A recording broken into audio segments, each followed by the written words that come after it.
আজকে আমরা শিখব ক্রোম্যাটিক স্কেল।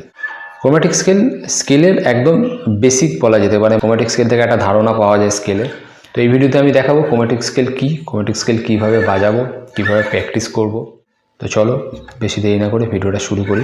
স্কেল হচ্ছে একটা পরিমাপক। স্কেল দিয়ে পরিমাপ করি আমরা কোন নোটটা কীভাবে বাজাবো এবং কটা নোট বাজাবো সেটা স্কেল নির্ধারণ করে দেয়।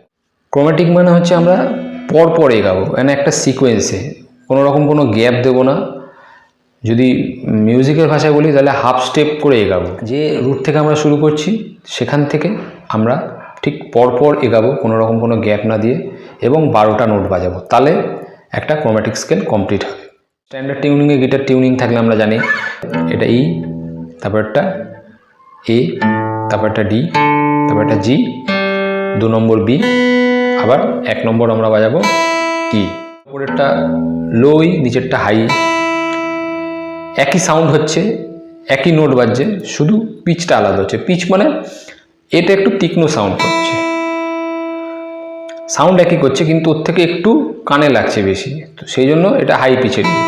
প্রত্যেক স্ট্রিং যদি আমরা দেখি তাহলে কিন্তু প্রত্যেক স্ট্রিংয়ে আমরা এক একটা সেই স্ট্রিংয়ে যেটা ওপেনে বাজাচ্ছি সেইটা ক্রোম্যাটিক স্কেল পাবো। কীভাবে? ওপরেরটা আমরা ই বাজাচ্ছি, তাহলে ই থেকে যদি আমরা পরপর বাজাই কোনো রকম গ্যাপ না দিয়ে, E, F, F sharp, G, G sharp, A, A sharp, B, C, তারপরে C sharp, D, D sharp. তাহলে এই অবধি কিন্তু আমরা একটা ক্রোম্যাটিক স্কেল পেলাম। এর পরের নোটটা যেটা বাজাচ্ছি এটা একই নোট বাজাচ্ছি, এটা ই বাজিয়েছিলাম, এটা ওই। তাহলে এইখান থেকে এই অবধি বলতে পারি আমরা একটা ক্রোম্যাটিক স্কেল পেলাম। ই থেকে শুরু করে আমরা ইতে শেষ করতে পারি। এখান থেকে যদি এগিয়ে যাই তাহলে আমরা হাই অক্টেভের ক্রোম্যাটিক স্কেল পাবো, মানে এই একটা অক্টেভ পেলাম, এখান থেকে এরই হাই অক্টেভের আর একটা স্কেল আমরা পাবো, যদি এখানে 12টা ফ্রেট থাকে। তো সেমনি প্রত্যেক কটা স্ট্রিংয়ে আমরা এরকম একটা করে ক্রোম্যাটিক স্কেল পাবো। এটাতে এ বাজাচ্ছি, তাহলে A sharp, B, C, C sharp, D, D sharp, E, F, F sharp, G, G sharp, আবার এখানে এ। তাহলে এটাও একটা এ ক্রোম্যাটিক স্কেল পেলাম আমরা। এরকমভাবে প্রত্যেক কটা স্ট্রিংয়েই পাবো। তো এটা একদম ইজিলি বললাম। কিন্তু যদি আমরা প্রত্যেক কটা স্ট্রিং জুড়ে বাজাই তাহলে কীভাবে বাজাবো? আমরা নোট যে কোনো জায়গা থেকে শুরু করতে পারি। আমরা শুরু করতে পারি এ থেকে, আমরা শুরু করতে পারি এখানে ই থেকে, যেখান থেকে খুশি সেটা কোনো কথা না। আমরা যেরকম খুশি যেখান থেকে খুশি শুরু করতে পারি, কিন্তু ওইটা মাথায় রাখতে হবে যে পরপর এগাবো আর 12টা নোট অবধি এগাবো, মানে এক অক্টেভ থেকে আর একটা অক্টেভ অবধি যাবো আমরা, এটা মাথায় রাখতে হবে। মানে যেই রুট থেকে শুরু করছি সেই পরের রুটে আমরা শেষ করব, এটা মাথায় রাখতে হবে। তাহলে যদি আমি এ থেকে ধরি, এ শার্প, বি, সি, তাহলে সি এর পর আমাকে সি শার্প বাজাতে হবে। তো আমি কষ্ট করে আর এখানে যাব কেন, সি শার্পটা আমি এখানেই পেয়ে যাচ্ছি, এখানে সি শার্প আছে অবশ্যই।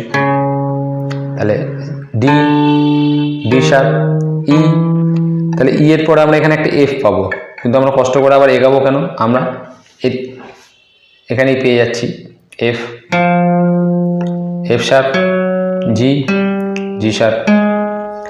আমরা এইদিকে এ বাজাবো না, পরের স্ট্রিংয়ে চলে যাব, নিচে এগিয়ে যাব একটা ফ্রেট, এখানে পাবো এ, এ শার্প, বি, সি।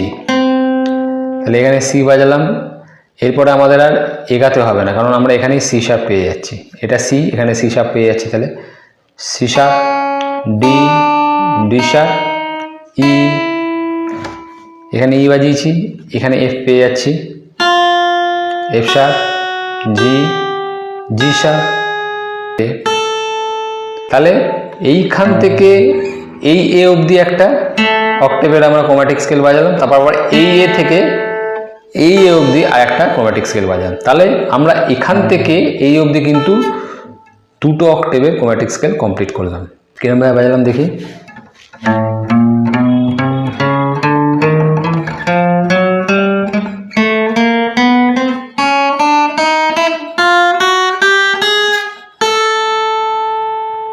তাহলে এইটা আমরা একটা ক্রোম্যাটিক স্কেল বাজালাম 6টা স্ট্রিং নিয়ে। এইটা কিন্তু আমরা এখান থেকে এইভাবেও বাজাতে পারি, এ শার্প, বি, সি শার্প, ওপেনে ডি পাবো, D sharp, E, F sharp, ওপেনে জি পাবো 3 নম্বরে, জি শার্প, এ। এখান থেকে কিন্তু আমরা এই এ অবধি একটা ক্রোম্যাটিক স্কেল পেলাম, ঠিক আছে। এরপরে আমরা যে এখান থেকে এগাবো, এই এর পরে এটা কিন্তু আর একটা অক্টেভ হয়ে যাচ্ছে, সেকেন্ড অক্টেভ, ঠিক আছে। সেকেন্ড অক্টেভের আমরা ক্রোম্যাটিক স্কেল পাচ্ছি। কিরকম পাচ্ছি? তাহলে এই অবধি এ বাজালাম, এ শার্প, বি, তাহলে এখানে সি বাজাচ্ছি, সি শার্প, ডি শার্প, আবার এখানে ওপেন বাজাবো নিচেরটা ই, তারপরে F sharp, G sharp, A. যেভাবে এগাতে পারি, এখান থেকে এইভাবে এগাতে পারি, এখান থেকে এইভাবে এগাতে পারি, এখান থেকে ওপেন স্ট্রিং থেকেও এগাতে পারি। এরপর আমরা যে স্কেলগুলোতে যাব না, তো সেখানে কিন্তু এই স্কেলগুলোকেই মাঝখান থেকে জাম করে করে যদি আমরা বাজাই, তখন এক এক রকম এক একটা স্কেল পাবো। মানে আমরা এখানে 12টা নোট বাজাচ্ছি, এরপরে যখন আমরা ডায়াটনিক বাজাবো, হ্যাঁ, মাঝখানে গ্যাপ দিয়ে যাব এবং 7টা নোট বাজাবো, তো সেটাকে ডায়াটনিক স্কেল বলবে। পেন্টাটনিক যখন বাজাবো তখন আমরা এই সেম জিনিসই ফলো করছি, শুধু গ্যাপ দিয়ে যাবো, এবং এই সিকোয়েন্সটা চেঞ্জ হয়ে যাবে। ক্রোম্যাটিক স্কেলটা শেখার এই একটাই কারণ, এই স্কেলটা শিখলে একটা মোটামুটি স্কেল সম্বন্ধে ধারণা আসবে। এরপরে যখন আমরা স্কেলগুলো শিখবো, এই স্কেলটাকেই আমরা ওই সিকোয়েন্স চেঞ্জ করে নতুন নতুন স্কেল আমরা বানাবো। আমি একটা প্রোগ্রেশন নিচ্ছি, জি, সি, আবার জি, তারপর ডি। তো এইটা করে আমরা এই প্রোগ্রেশনের মাঝখানে একটা ক্রোম্যাটিক ইউজ করতে পারি। শেষের দিকে যখন সি আসছে, ধরো এটা আমরা দুবার বাজাচ্ছি, হ্যাঁ,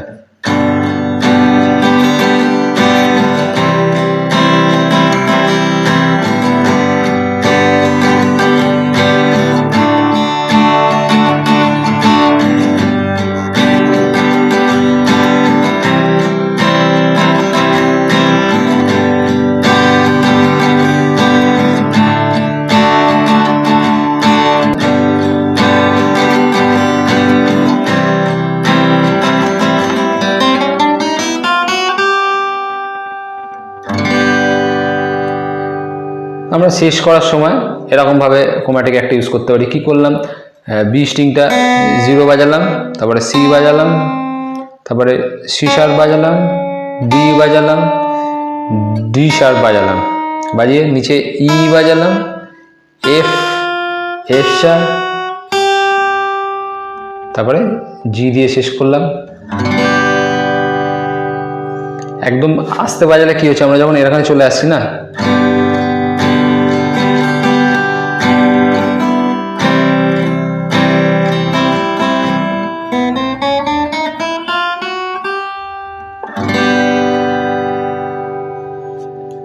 তো এরকম আমরা অনেক রকম মাথা থেকে এনে বিভিন্ন জায়গায় বিভিন্ন রকমভাবে ব্যবহার করতে পারি। ক্রোম্যাটিক স্কেল তো আস্তে আস্তে এই ধারণাগুলো তোমাদের আসবে। তো ফার্স্টে আগে প্র্যাকটিস করো, জিনিসটা ভালো মতন বুঝে নাও। ভিডিও বেশি বড় করব না, আজকে ভিডিও এখানেই শেষ করছি। পরের ভিডিওতে আবার নতুন লেসন নিয়ে নতুন ভিডিওতে দেখা হচ্ছে। সবাই ভালো থেকো, সুস্থ থেকো, আর অবশ্যই প্র্যাকটিস করতে থাকো। টাটা।